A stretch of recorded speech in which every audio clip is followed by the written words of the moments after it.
Ladies and gentlemen, good evening. I am Heizo Takenaka, the president of Academy Health. We are thinking about the future of cities. Cities is the places of innovation and to offer new lifestyle. And this is the 8th round of Innovative City Forum this year. However, this year, Innovative City Forum is being held in the midst of COVID-19 pandemic, so sessions are mainly held virtually. We cannot avoid that. But we really wish to have an in-depth interaction and discussions with all of you. This is one of the breakout sessions and the brainstorming sessions. So we are not trying to achieve any conclusion here, but we would like to stimulate each other to bring back our respective takeaways to capitalize on it later on.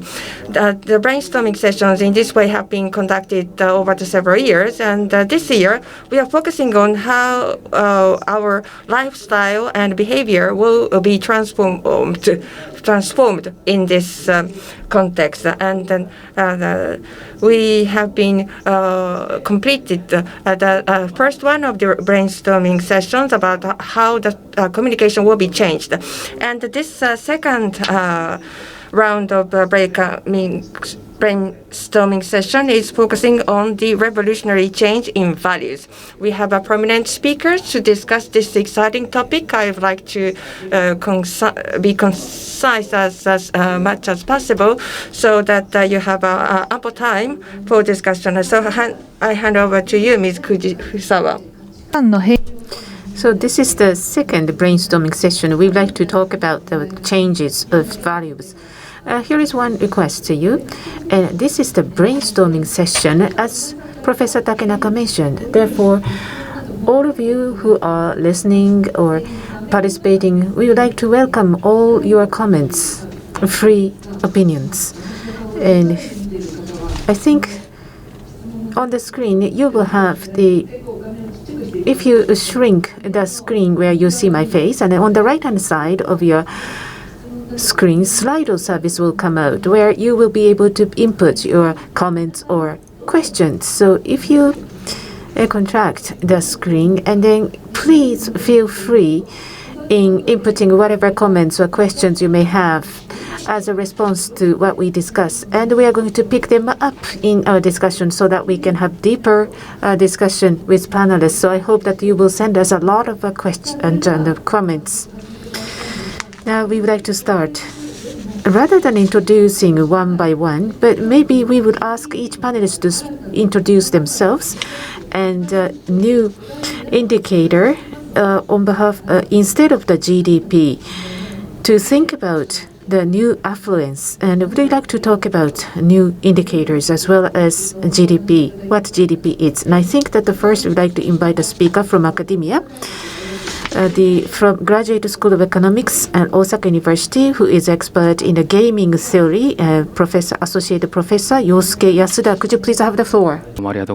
Thank you very much for introduction. I would like to share my slides.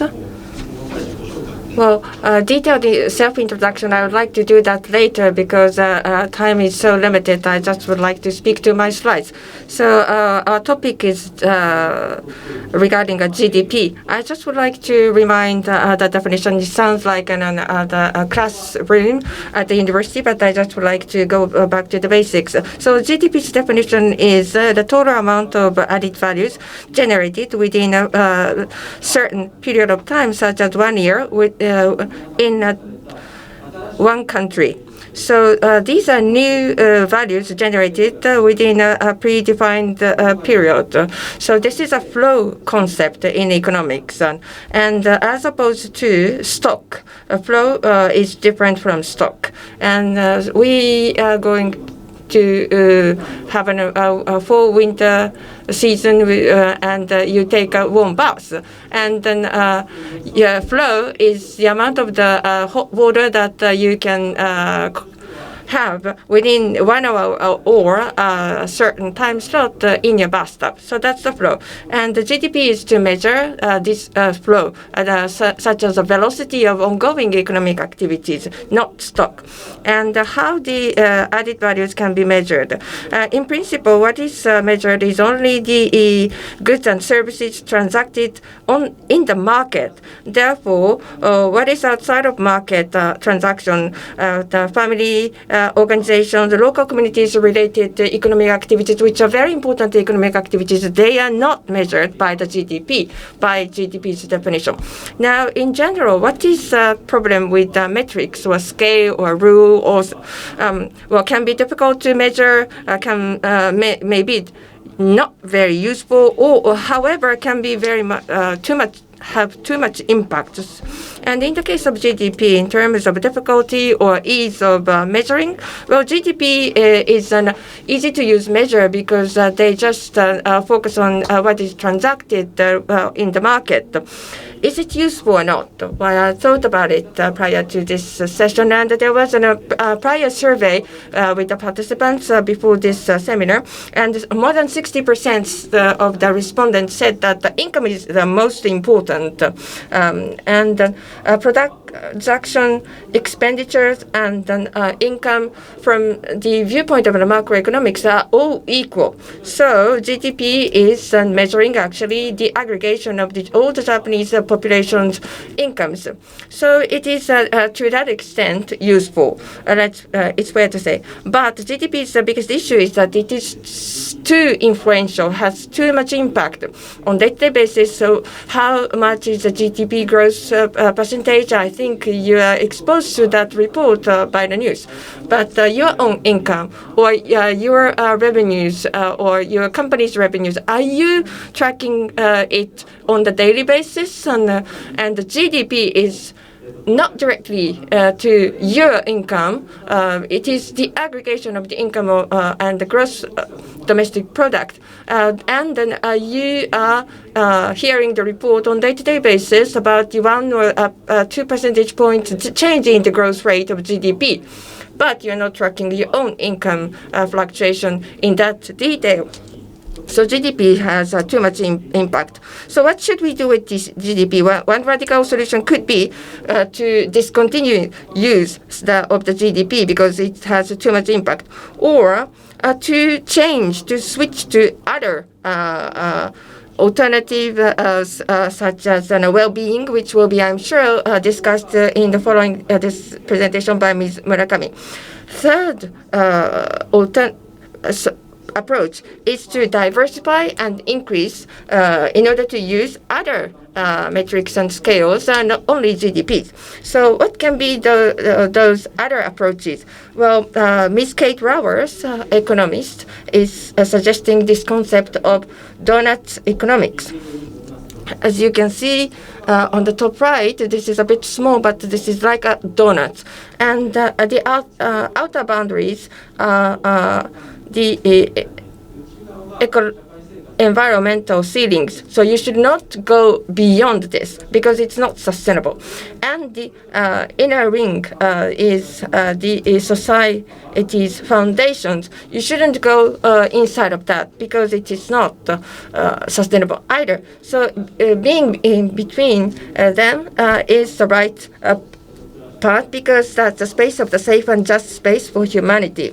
And as you can see, this comprises with many items and different areas, and the right balance needs to be hit in order for the economy and the society to be sustainable.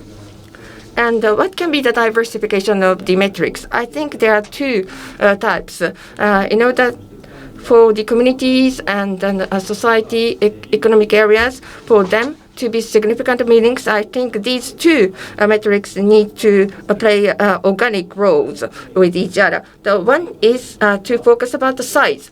This is very easy to use and clear. However, this is really leading to the vertical evaluation.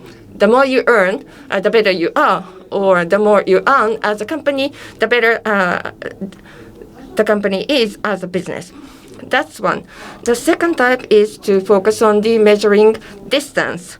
So this is not about an absolute index. It is because about the distance, how far from each other, one person to the other. So it's so relative. And it can also brings about the evaluation in a horizontal way.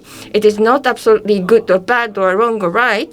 It is just about the closeness or distance between yourself and someone else.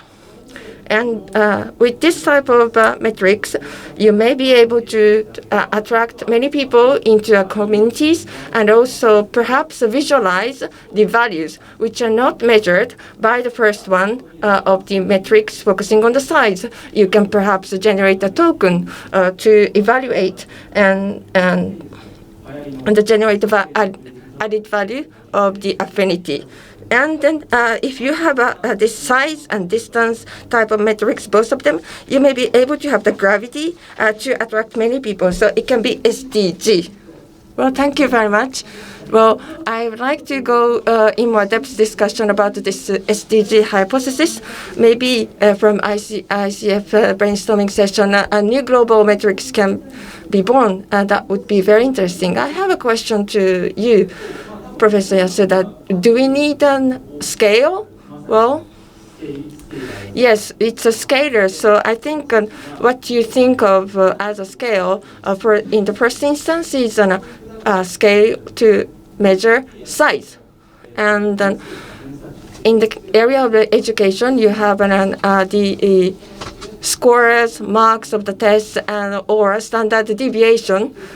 They were so concentrated on the size or a certain size of the capabilities, so it was negatively evaluated, and then hence the diversification of the evaluation in the education was suggested, such as capable of listening to your friends. But if you introduced some new metrics, then you may concentrate on this particular area. But the more you have the number of metrics, the more you diversify the aspects which can be evaluated. So I think the diversity is the key. Well, I feel that we are getting closer to the conclusion. So today, the topic is the search for alternatives to GDP to measure wealth. And in the final analysis, GDP, according to the survey results of the survey we conducted prior to the event, only half of the respondents say that GDP is considered to be a satisfactory indicator. Now, I would like to ask you, when we have many metrics or many measures, and if many people just select metric A, don't you think that it leads to a deviation or too much concentration, too much focus on certain aspects only in the society? Well, I think it's possible. But if you have A, B, C, and if many people choose A, it is different from a situation where you have only single metrics such as A. Well, today in our society we have only GDP, and if we have more options, maybe other people or some people may prefer to choose other metrics than GDP.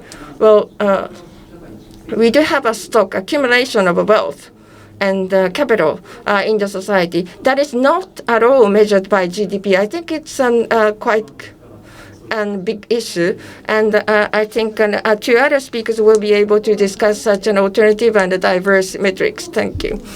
Yeah, there are good values which needs to be focused and measured, but the GDP is not measuring that. It's good. Okay, turning to a person who is also creating the new indicators in the field, I would like to introduce the next speaker from the KAYAC Inc. But they call their company as an interesting and funny company, KAYAC. And I would like to introduce Executive Officer in charge of Group Strategy from KAYAC Inc., Sato Junichi. Very nice to meet you. My name is Junichi Sato. I'd like to introduce who KAYAC is. I know that many of you do not know our company, so at the outset, I would like to introduce and explain who we are, and then I would like to follow. So, what does it do? That we have a group structure, and in the core operating entity, you may have seen this, and in principle, we are doing ad and gaming. And we are a listed company, and since we were listed, we have a interesting or funny content business, and the content is divided into the two, ad and gaming. Ads and gaming have been our core business for many years, but now the group entities have been diversified. Esport, as you can see, in the gaming community, and top right, Plakore or wedding services, and Kamakura funeral services, and in Fukuoka, Yame City. And also we are running the trading firm in the forestry business. So we have a very diverse group of businesses comprising a company group. So what does KAYAC do? So this is a message. 90% of our people are creators, and over 400, less than 500 people are working for a company, and ads and gaming creators are for ads. Well, what we call the buzz campaign. Once you hear something, you have no choice but to telling it to other people. So if you are doing the gaming, and I know that the gaming, it's depending on the mechanisms. And for many people with motivation, so gaming is to motivate people to achieve.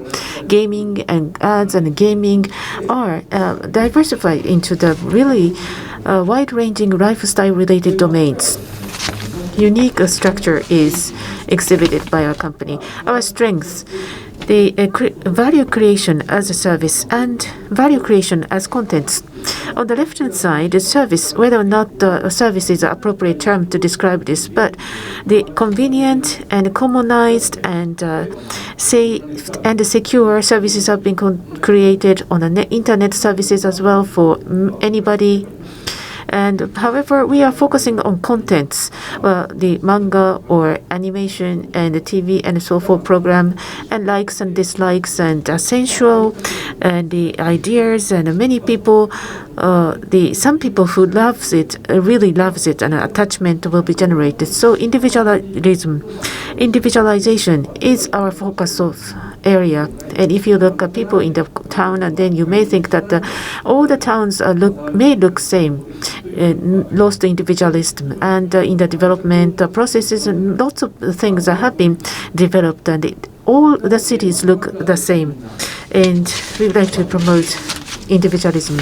And we are based in Kamakura. We wanted to turn Kamakura as a connected town. We haven't approached the public sector, and we have been driven in the private sector. For example, the cafeteria for employees or workers who are working in the community, or the headquarters of the town, in order to do the common hiring. And we are working to make Kamakura as the town with a connection. And we have been asked to teach this know-how, and we published the book. The Kamakura Capitalism is the title of the book. Those people who are living in the town and working in this town are developing and growing together to become more affluent. And we wrote this and published this book 2 years ago to disseminate this information or know-how. In our town, well, there are many other people who wanted to do the similar things in other cities. So meta model is to be created. And Shimokawa town, for example, Shimokawa capitalism can be applied. So based on the efforts in the private sector company groups, and then we are working on this town planning. And the regional or communal capitalism, ROK, is the kind of things we discuss. And rather than the economic capital, but the environmental capital and the social capital in the community, and the economic capital in the community, the nature, culture, and the connection between people, and fund and productivity.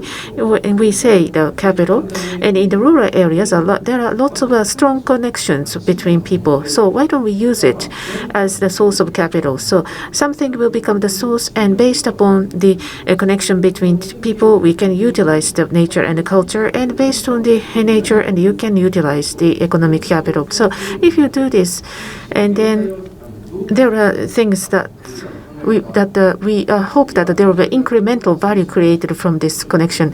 In Kamakura, we are putting focus on the connection among people. By utilizing this connection, we are trying to improve the environment and the economic capital. And when we are doing many things, there are two main services, SMOUT. This is scouting type migration matching service to help building connection relationship. Another is Machino coin, community coin. So the more you get to know each other, and then you will get these coins, and these coins have been issued. Machino coin. This is a unique application, gamification, because we are a gaming company. So in order to give motivation to people, and also the digital currency technologies are utilized in order to create the connection and relationship in the town. This is the coin only usable for making connection. And if you work for helping, then you will be able to get coins, and such coins can be used for getting the unique experience at the only that same store like these. And on the back side, you will get a lot of data related to the building of the connections, and it's a currency. So getting coins and using coins, and these are only usable for making the connections, and the distribution liquidity can be visualized, and also the connection among people can be visualized. Here are two examples in Odawara and Yame City. We are doing this in 4 areas, and by the end of March, it will be increased to 10 towns. Here is the total turnover, and the 2.2 million coins have been distributed over the past 12 weeks. This is the example from Odawara City. In order to create the people's connection, and then you may be able to have the scoring of the connections. This is called the GDC, Gross Domestic Connectedness, and the incremental connectedness score per year divided by the population in the community, and the per capita GDC can be measured, and so the connectedness that can be measured and of smart coin in the community. Once you can get the data regarding the people's connections, and then GDC can be used, and the GDP can be used for measuring the size of the economic growth, and for environment in the community, how we are valuing the nature and the culture in the community. We needed to measure that. The environment and the economy are not good in this town, for example, but we have a very strong bond among people. So once you would like to do new things, and you go to the Shimoka town, there are systems available for supporting people and recruiting people for any new projects. So here is a very strong relationship in that particular community. As Professor Yasuda mentioned, you will feel encouraged. So in such town, we have 3 axes of community capital in order to revitalize the community. So in many ways, we are making these trials. Thank you very much. Understood. What kind of indicators in the monetary capitalism? We have been using GDP. So in this, you mentioned the 3 indicators, and one of which has not been born yet. Yes, right. We don't want to make it all uniform because we like to give individualism to town. And if we are going to turn them into the indicators, and so once we decided on these 3 indicators to start from in order to express what we would like to do. Understood. There are many points that we would like to ask you, Professor Yasuda, but we'd like to go through to the last speaker. And of course, this is the area we would like to expect to have a lot of discussion on this. And next. So currently, in the Japanese community, this new type of capitalism is being born. That was just covered by the last presentation. But then, what are the thinkings in the mind of the communities about the wealth, and what is the well-being? This is a topic I would like for Ms. Murakami, head of the OECD Tokyo Center, to cover. Over to you. Thank you very much. This particular topic is being very much debated over the many years across the world. GDP originally was from in 1930s after the Great Depression, leading to the Second World War. During that era, as a matter of fact, the economy was destroyed by wars, and after that, how much was will be the cost for a future world. That was one of the major purposes of the GDPs to measure military expenditure. So when GDP concept was created for the first time, measuring well-being of the overall society by and large, that was totally outside of the scope and awareness and concept. GDP is currently massively used today, but in terms of the measuring the level of the well-being of the communities and the society by and large, GDP has a lot of issues, significant issues. That is very much discussed and debated at my organization, OECD, as well. As you can see on this slide, and as Professor Yasuda discussed, the unpaid work is not at all included in the measurement with GDP, such as I cooked dinner today at my home. So a lot of activities, economic activities are not reflected by GDP. That's one issue. And also flow and stock were mentioned. GDP just focus on the current number figure, so it doesn't reflect what will be happening in the future in the society. And GDP is an aggregated indicator. However, in the whole picture, there are disparities and inequalities which is not reflected by GDP. That's another issue. And also, the subjectivity about the life satisfaction is not at all reflected by GDP because the subjectivity is different from one individual to another. Therefore, various issues regarding GDP, and in various ways, there are many heated or enthusiastic discussions and debates about the GDP. One main discussion of that regard is from the year 2009 Stiglitz report. Now, the GDP and its issues is one thing, but on the other hand, the report, Stiglitz report, suggests to have multiple types and a number of metrics and indicators. And OECD, at OECD, we tried to quantify what is suggested by the contents of Stiglitz report. We were not perfect, but how we tried to quantify into index and with in a numerical way the well-being level, and we started that in 2009. It is challenging. However, using not only GDP but with the idea of it is better to use many different types of indicators. We have started using this index since 2008 and 2009. And if you go to OECD betterindex.org website, you can read the explanations about what are the details of this index and how the measurement is conducted in detail. So if you are interested, please take time to go to this website. So what about Japan? With this OECD's Better Life Index. Well, this is an index with a high level of subjectivity. Therefore, national culture, regional, local culture are reflected. So it is difficult to evaluate.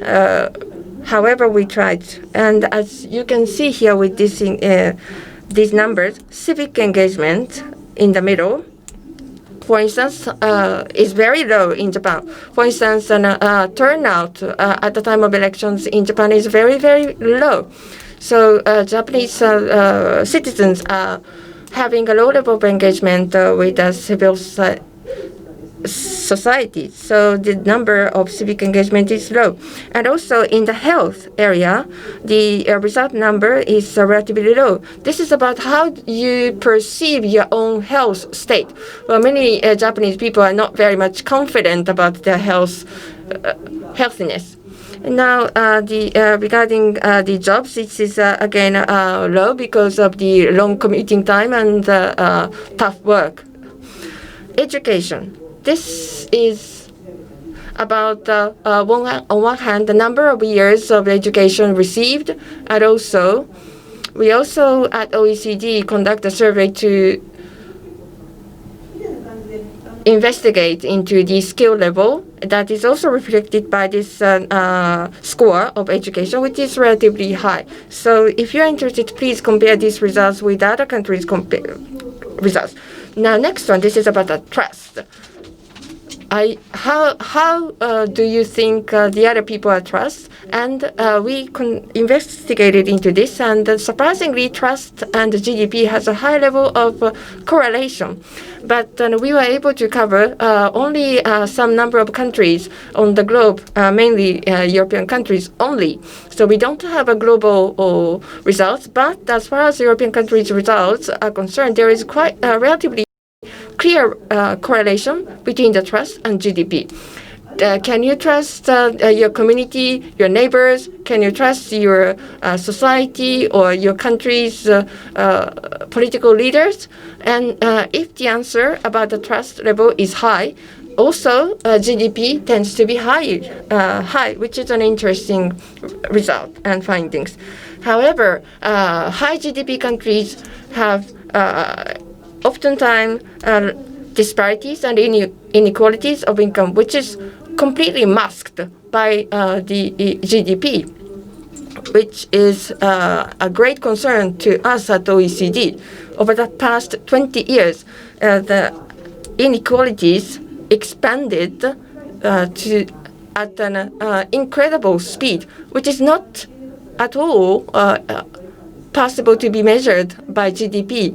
Japan used to be considered to have relatively less disparity and inequalities, but they have been increasing in the last years, particularly women and monoparental households. Women have a very high poverty rate in Japan. So we in Japan, many of Japanese people were thinking that compared to Western countries, we have much less disparities and inequalities in income. That is not true. So that was very quick with my slides. But if you have time, please do go to the websites that I mentioned. I'm sure that you will be having many findings. Thank you very much. The Better Life Index that you mentioned. I was very interested listening to you in this index. Well, we are talking about the search for alternatives and new alternatives to GDP. But our speakers in this session are not denying GDP. That type of monetary value or economic indicator index are very important. But I think three of you agree to say that we need to increase to have more indicators to diversify them. And so what should be the right alternative or indicators? If they reflect rightly the wealth and richness, I think they can be good. And then in the OECD Better Life Index, there's a community and civic engagement, community as well. And Sato-san, you mentioned also the community connection. Now, today we are talking about revolution or change of values. If you try to give a ranking or hierarchy in terms of the values from the viewpoint of wealth or richness, what should be the most important one? Murakami-san, according to what about the Better Life Index of OECD? Well, connection, community are very interesting. Well, we are everywhere connected now through internet. If you ask to a young person, if you go to an island with no person, no human beings, which one do you choose to bring, internet device or good food? I think the answer reflects a difference of generations. I think young people have a higher chance to choose internet connectivity rather than good food. Well, that is something which cannot be measured by GDP. But the senior generation people would prefer to bring good food to no man's island rather than internet connectivity. Well, community connection were mentioned. I think the definition of that differs very much from one generation to another. Well, on SNS, Facebook, Instagram, there is a desire to be recognized with the like buttons pressed. That's for connection. But when it comes to connection, digital generation's definition of a connection, and for my people of my generation who are people who prefer to connect to neighbors, I think definitions are very much different. So the connection for you, Ms. Murakami, is it based on money? Well, I think it's really different from one generation to another. When I tell to my kids, oh, you haven't done your homework today, I'm going to deprive you of your smartphone. Whoa, they become crazy. They say that I can skip my dinner, but please do not take my iPhone. I don't understand that psychology because I'm an mid-aged lady. I think skipping dinner is tougher than getting deprived of iPhone, but it's not my kids' perception. That cannot be reflected by a market-based value. However, if you take a data, you can gradually see that there is a more and more value generated, economic value generated and then businesses are ongoing at an incredible speed. Now, there is a generation gap in terms of connection, and you have been seeing all generations when you work in the field or in the community. Sato-san, well, to represent the affluence or QOL in each community, that's what we are doing, but I think it's separate from what happiness is. What we are doing is let people select. For instance, in some community, economically they are really happy, but poor in environmental aspect, and the connectivity with people is also poor. However, there are some people who correlate with those, and for example, there are certain particular points we are affected to, and we did not hope that there will be a lot of interesting or funny company when we named our company Funny Company or KAYAC Inc., and there will be some vigorous company or aggressive companies as well. So if we call us and regard us as a funny, interesting company, and then there will be some people who select us. So we are letting people select based on their freedom. And then I think that will make people happier. So QOL to be visualized based on the different accesses so that they can find the community where they feel like living in. But we haven't visualized or created indicator to measure the happiness or well-being. Well, affluence, QOL, and happiness and well-being. I think the well-being and happiness are the same thing. And then affluence and happiness are not the same thing. And happiness means that there is a freedom to choose. Well, based upon the different assumption that there will be many options to choose from. What is the affluence or QOL? What we are doing currently is the nature, culture, people to people, and funds economy. But these are applicable to the community or organization or company. When it comes to applicable to individual or person to person, the affluent or abundant person and so forth, we are not focusing on those individual aspects. Understood. But when it comes to affluence, do you think that this is something that can be measured? That's what I thought. And based on that, and making people happy or sad. And I think those are relatively subjective aspects. And Professor Yasuda? Well, regarding the QOL or affluence, and I think these are multidimensional, physical affluence and connectedness with people, and also relationship capital. And I think if happiness is a completely subjective measurement, and there are various kinds of happiness and poverty and poorness, and there are no indicators to measure. Well, I think the I don't know whether we can measure this and the happiness can be measurable, but the affluence it should be multidimensional. That's what I see it.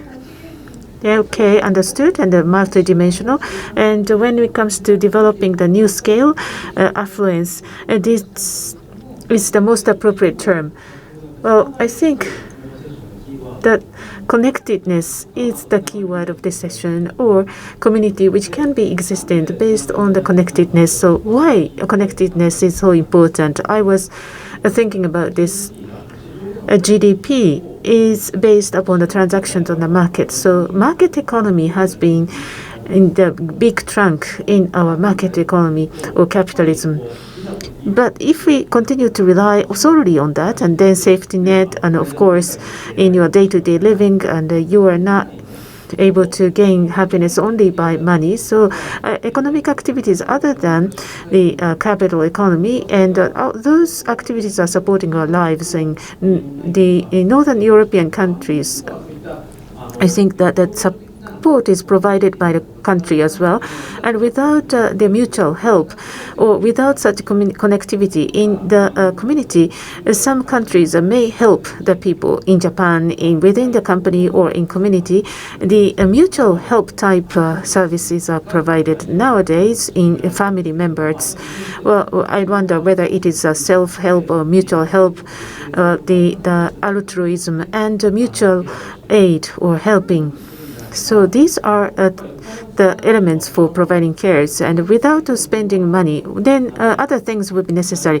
But the most important element would be connectedness, or keyword trust, as Murakami-san mentioned earlier. Those have to be developed in day-to-day lives. Otherwise, we won't be able to anything to rely on. And of course, rich people can be reliable, but other people will be dropped from the safety net. As Murakami-san mentioned, GDP is just looking at the total. Therefore, regarding the inequality among the individual people, these cannot be measured by GDP. Once you have a snapshot of GDP, and different people have different income, and value added will be different. So we are not able to see the variability horizontally. But over time, GDP is ups and down. There are variability over time, so it is also difficult to measure it. And under the COVID-19 pandemic, resilience and affluence and leeway, and once big shock occurs, and how we can stop the drop. And it is very difficult to measure GDP. Well, quarterly, we see ups and downs, but throughout the year, we are not able to see much variability because it is supported by the opinion in the international community to avoid variability GDP. That is the weakness of the GDP on the horizontal axis and the vertical axis over time. It is very difficult to measure. I thought that there is a paradox, and it's better not to have variabilities, but this is only in the economics. And when it comes to thinking about some new indicators, so indicators have to be diverse. So diversity or variability will be better, but when it comes to money and other things, and I think that these concepts will be differing from one to another. Am I correct? Well, saying that there are many scalars or indicators, and I don't think that it constitutes a variability. For example, we have Mori Art Museum. Art goods or objects are looked at by the 3D, and then we can change it into the 2D flat, and transforming from 3D to 2D, and the variability can be increased. Therefore, you cannot say that you are not able to evaluate the art, but reducing the resolution. But not only generating the variability, but also more into details, to look into the details which are not measurable by one uniform indicator, GDP. Okay, understood. And then what can be measured by monetary value, or another set of new indicators other than GDP? Those are things that cannot be measured by monetary value. But everything have to be valued by money, but any indicators must be transformed into numbers, right? How do you think?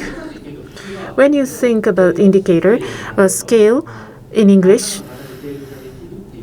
so something that must be quantified. That's my opinion. So any other comments or opinion from others? Sato-san? Measurement itself is meaningful, and turning things into new numbers carries meanings, and that is our concept in our company. For example, because we are gaming company, so what we have is to visualize and make things measurable to better them. And we have been too much dependent on GDP, as Professor Yasuda mentioned at the outset, and we are sticking to numbers. That means that we have been already innately used to it, and even within organizations like companies or groups in the community. So we can see from a different aspect, and those have to be turned over in order to better the society or community. And I think that will be easier for us to think in that way. And those things that are not measurable carries some value. That's true. So because by turning them into measurable things, of course, these can be based on the subjectivity. And so all the enemies of everyone can be turned into such measurable things. So I think there is a power of numbers, scales. I think there it is the significance in making things measurable. As Kumi-san mentioned, well, dollar mark or yen mark, monetary measurement, or there are other ways of measurements, visualization and quantifying without having such a dollar mark or yen mark, right? Well, I should say that if these are difficult, and then we have to turn them to closer to possible to measure. And there needs to be the uniform, common concept being generated, perhaps scales, rather than having the dollar or yen marks, maybe scale from 1 to 10 or 1 to 5, and having numbers there for the discussion of the policies and the policy of the company or in the community, which direction we should be headed for. In order to have such discussion, that will be necessary as a scale. Without such scales, and you never know where you have what and where you have things. And in order to grasp the current situation, without it, it will be difficult to grasp current situation. Without a dollar or yen marks and something new number, numerical, will be utilized for measurement. And I think that carries the significance. That's why we did this Better Life Index. We don't have any monetary values like dollar or yen marks, but we use the scale. As I said earlier, time axis is very important, and it is very difficult. So what does it mean 3 out of 10? And that person said 3. So that's the answer from the respondents. And I thought that it is very difficult to understand this, but creating this scale was significant, we believe. And out of several scales, and this is going to be one of such scales. Thank you very much. Understood?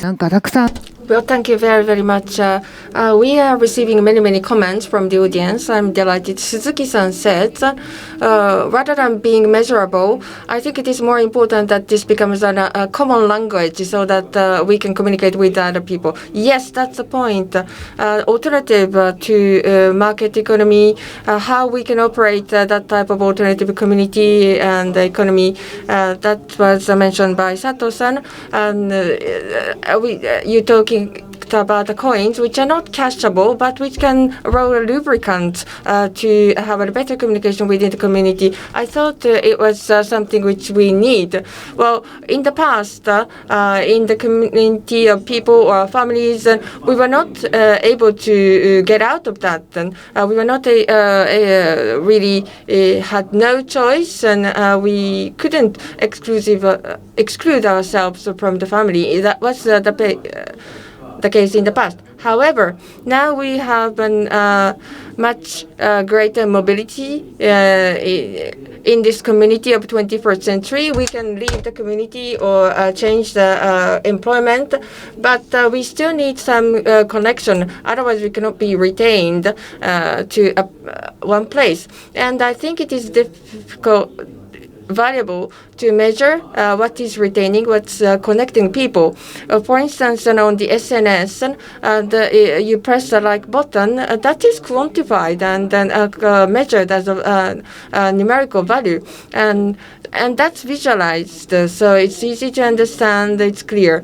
So that was my first idea. So based on that, I wanted to have a better, greater number of measures diversified. outside, but it can't reflect fully the connection in the community. Now the distance is a keyword. Well, the happiness, well-being, or income, the higher, the better it is. Is that right? And the larger the size is, the better it is. But it's different about the distance. Well, if you please, Yasuda-san, please show your slide once again, because some of the audience joined after the beginning. So SDG, about the importance of distance. Yes. Well, in business corporation, for instance, size is about the performance, outcome, sales, revenue, or subjective evaluation by the customers of the organization's members, i.e. employees. That's the size. Now, what is the distance? Well, I don't know today, but some of the Japanese companies have circle activities with common hobbies or clubs, circles at the university. That's a common item of a common area of interest. That shortens the distance. And without that type of a common item or common interest, you have a greater distance with other people. Well, I was playing football at school, and I was belonging to a football club, and with my fellow members of the football club, I felt a great closeness with them and a connection with them. And that type of common point, commonality, can be a measurement. In the case of Kamakura capitalism, they are living in the same town, Kamakura. So that's one very important common item. And perhaps a religion can be a very, perhaps the biggest commonalities, even if you place it geographically in different places, if you have the same faith. It's a very important factor of distance. So, but it's really subjective. It's different from one person to another. So perhaps it is not very meaningful to measure it, the distance per se. But I think providing scalar about the distance, reflecting common areas of interest or ideas, I think it can trigger the discussion of the diversification or alternative measurement that we are talking about today. Well, but the distance for young people, isn't it really virtual? Because the distance in the cyberspace for young generation is so important. Well, yes, as you said, Murakami-san, depending on generations and ages, I think the values are very likely to be very different. Well, because for young people, if they are connected on the internet, physical distance or geographical distance have no meaning for them. Well, we are old persons, so when we hear distance, it's a distance, physical distance. Well, distance, sense of distance, I mean different, as you described, from a physical, geographical distance. Yes, I have my children who are a junior high school and at high school. As Murakami-san, you said that they are playing team games, doing chats. So there is a team of players landing on a no man's land and just try to kill each other. And they are sharing the tactics and strategies with a voice chat to fight that battle. It's totally impossible for us to play such a game, but they enjoy it so much, and they become members of the same community. I think that's very much practiced by a new generation people. Well, we cannot just say that, oh, it's just limited in the virtual space or cyberspace. Well, I think it's a chicken or egg discussion. Which one first? Young people can feel closeness, even being remote through internet. Is it because they are young, or they feel that way without seeing people in person, real, because there are so many offerings of games which allow that type of virtual closeness? Well, yes. Alternative, new wealth value to replace monetary value One of them, as you discussed, is a connection. That's my understanding. Going back to Yasuda-san's SDG, size, distance, and gravity, I think gravity, G, is the attraction which is required to make it important.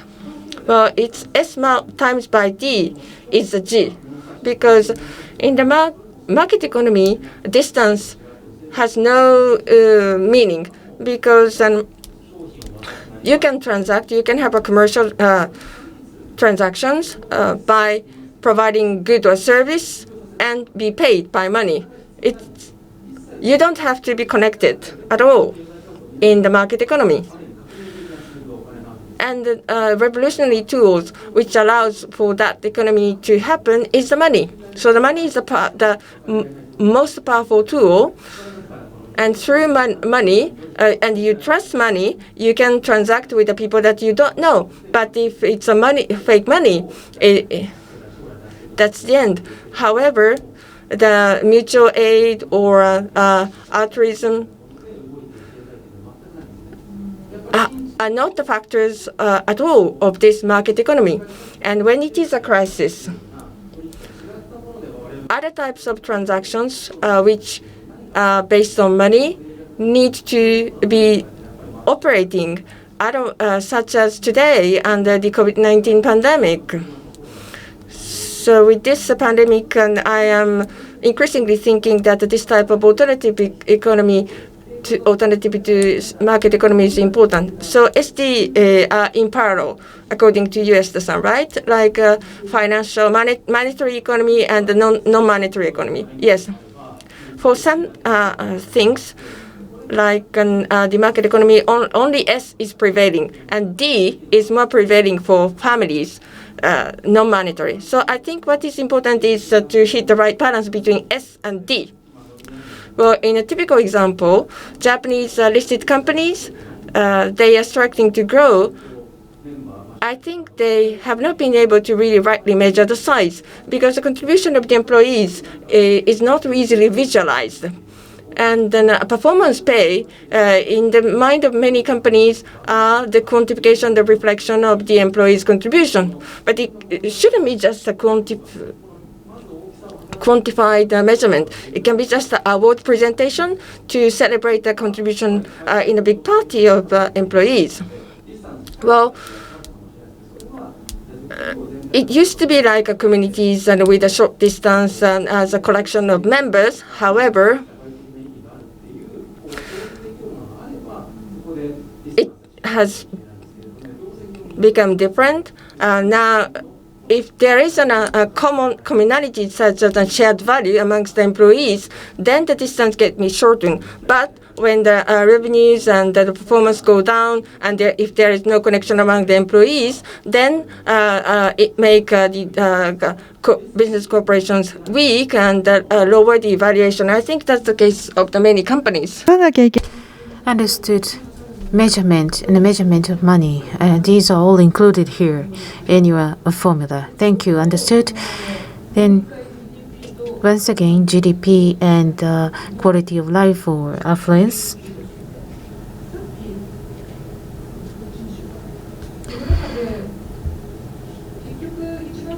And going back to what we were discussing at the beginning, let's say there is an indicator called GDP, and income or money has been the one yardstick which we have been depending on, and that caused the problem here. And when ICF was held, and then we conducted a survey, and what indicator people wanted to have, and could you please have the result of the survey? Sorry, it's very small characters. It's harder for me to see it. The most frequent answer was income. What is the question was, what is the perspective to be included in order to measure the affluence or quality of life? And number one, income. Second, saving and holidays, working hours, and jobless rate, and assets and employment rate. So top ranking answers were all mostly related to money. Of course, we have to go back to the discussion on the connectedness. So with these results,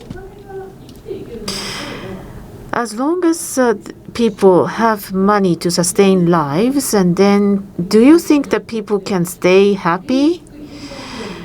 It's like a basic income theory. And from your perspective, how do you think? What is your take on this? Based on GDP, well, many people wonder whether it is an appropriate indicator, but this insecurity is cleared by basic income, and what we are considering, perhaps more focus should be based on the new indicator for affluence or QOL. And then if we make such shift, do we think we will become happier based on the community capitalism? Well, you don't have to show the result of survey anymore. Well, I think this is the matter of a mindset. Absolutely correct. This is the current status to be changed gradually to new phase. So what should be done in order to make that change? Do you understand what I'm trying to say? And this is what the people in the society respond to certain questions. And then I think there are some particular aspects that they are bound by. Some actions to give people awareness, and then with that action I think the result may differ, so that is okay. So basic income, irrespective of the introduction of the basic income system, the indicator to represent the new affluence, many indicators needed to be. Do you think that the adding this basic income condition will be the opportunity for people to get more awareness? Yes, I think it should be included with the basic income as a condition. I think the new values may be thought of by some people. So I think that should be included in the condition for survey. Murakami-san, how do you think the inequality is expanding? Even with the basic income as a condition, I think inequality will be expanded, and basic income will sustain the people's lives, but people don't like to have the inequality getting larger. So do you think that having basic income as a solution for this? There are various aspects, viewpoints about the basic income. For example, Finland is most advanced. In Finland, for example, those people who receive basic income, they are not looking for jobs. There was such a concern, but actually there wasn't such problem. In the example of Finland, the motivation to work, if the basic income is given to people, and then there has been a concern that the people will stop finding a job, but that didn't happen in Finland. But in much larger country like Japan with 100 million people, and basic income needs to be supported by a very strong commitment, internal financial fund. So we have to ask ourselves whether it will be the most efficient way. And I don't think that we can say yes in a straightforward manner. Basic income itself is a concept as itself. It's worthwhile considering it. But when it comes to implementation in a large country like this country, Japan, with a big population, when considering the efficiency of the policy, we have to manipulate or add additional considerations. Otherwise, we won't be able to have a good, effective implementation of the policy. Based on the survey we have seen, and anyway, in a nutshell, what people want is money. So that was the result. But dollar mark or M mark or monetary value, I think that would be most straightforward. And that shift based upon the capital market, that shift is already observed. For example, environment, it's a stock matter rather than flow matter. In 5, 20 or 50 years from now, we have to consider environment and ESG, which is reflected on the pricing on the capital market as of today. And I think that is the strong trend we are observing nowadays, and converting them into the monetary value, like turning it into the yen mark or dollar mark. And I think that mechanism has been strongly expressed or represented. And when it comes to the businesses, distance, as you said, distance felt within company. So, for example, recognition must be given to people who have achieved great things, like tapping the shoulder, saying that you have done great things. And achievement should be rewarded, but it's not translatable to money. So if you say that you have done great job and then 1,000 yen, you are not able to calculate in that way. But engagement of the employees, how much employees are engaged with the company, this scale itself is actually leading to the future value of the company. That has been found out and supported by a lot of data from researchers. Engagement, when surveys conducted on employees of companies, and then with the higher engagement ratio is, the less the turnover ratio is. Of course, you have to take longer time. When you apply the longitudinal scale and in terms of the enterprise value in 10 years, and what will be contributors to engage enhancing the economic enterprise value. Engagement is distance. Distance is between employees or between management and employee. So that is the distance. So engagement is distance. So therefore, this can be converted into monetary value, but it is very less visible to market in order to convert them into monetary value. Well, thank you very much, and I think you have touched upon a very many important things, and then the calculating back from the future enterprise value back to the monetary value engagement. And Professor Yasuda, by introducing the basic income, we are going to live in the society or a world with new indicators of the values. And then do you think it will be helpful? Professor Takenaka, well, I don't want it to be scolded later by Professor Takenaka when I talk about basic income. Within the boundary of the financial resource, and economists are concerned about the motivation to work and so forth. But from a totally different perspective, I would like to talk about basic income. In a nutshell, in Japan, something like basic income to be introduced in the short term, that will be fine. But I don't think that it will be nice to introduce this on a longer horizon. I would like to explain why.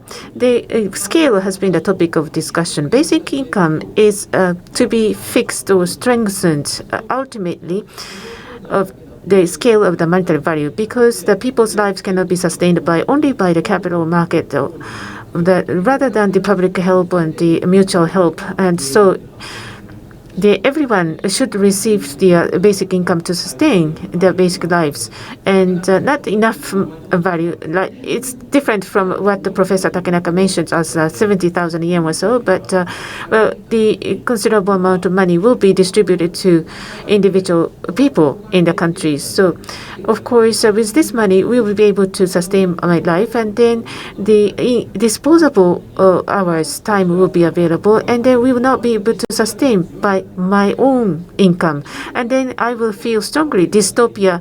And if you just wanted to eat, and then in the advanced nations, only a fraction of the people will be able to sustain their lives if they really wanted to only eat things. And then I think the David Graeber supported the introduction of basic income, and Bruce Rubus. In the bookstores, you will find the authored books, and then you should work. People should work, and if you are not working, you shouldn't eat. So that is the religious philosophy. So by introducing the basic income, and if people think that you don't have to work, and then the Graeber mentioned that you needed to have as a dangerous and powerful drug, you have to introduce the basic income in order to change the mindset. So I don't want to mention anything about the person who has already passed away, but with the introduction of basic income, using the scale of monetary value to measure the people, and I think it will be too much focus on that. But we're going to introduce this for short term. As you mentioned, the Murakami-san mentioned, a single parent is very poor, and because of the compensation is not paid by the divorced partner. And when it comes to basic income, and it is not embarrassing to go to the counter to receive the life support because of the compulsory basic income. But I think it will be a good opportunity to trigger the help for those who are really in need. And you should wait and before we increase the money Understood. Thank you very much. And in the short term, as a part of the affluence scales, inequality can be shortened or narrowed, but when it comes to the influence on other indicators, it won't lead to the understanding of the new indicators. Well, we received many comments and views, and I invited the audience to send us a lot, but we haven't been able to answer. Well, connection or other measurement, if you measure the wealth of affluence of the society, I think with other alternative metrics and scalars, I think it will lead to a greater new type of disparity. So I think it needs to include all cultural factors and aspects so that comprehensive measures are to be done. That's one comment. I think it's very important. And Yasuda-san said that the GDP is just focusing on the current time. It's only flow, and it doesn't reflect what will be the wealth for us in the future. That is not being able to be measured by the existing measures. And Sato-san, for the future, well, I think availability of choice will be good. Well, the low level of remuneration was mentioned, but if you earn much, are you happy? Well, you are affluent, you are rich, but are you really happy? Because you may have a low level of income remunerations, but you are happy for other reasons. That can be possible. Many women are suffering from lack of freedom of choice, and they don't have a disposable time, and they don't have freedom to work. But if the basic income, they will have a greater level of discretion or freedom. And some people would like to have a connection, and some other people don't want to connect it at all. They're not interested. I think if both choices are available, depending on who and what you prefer, I think that boosts the level of happiness. Now, I think time is very important. And then I would like to draw two pie charts. On one pie chart, I would like to draw allocation of my time depending on importance for me. So my kids are important, so I spend a lot of time for my kids, for instance. That's my desired allocation. In the second pie chart, I describe what is the reality of my time allocation. Obviously, the two are different, and the more the two are different, the more I am frustrated. I am not happy. Well, I think the same is true for money. If you have the freedom to spend on what you want, if you can truly choose, I think that's the happiness. So the variabilities are different, and the size of the variabilities are different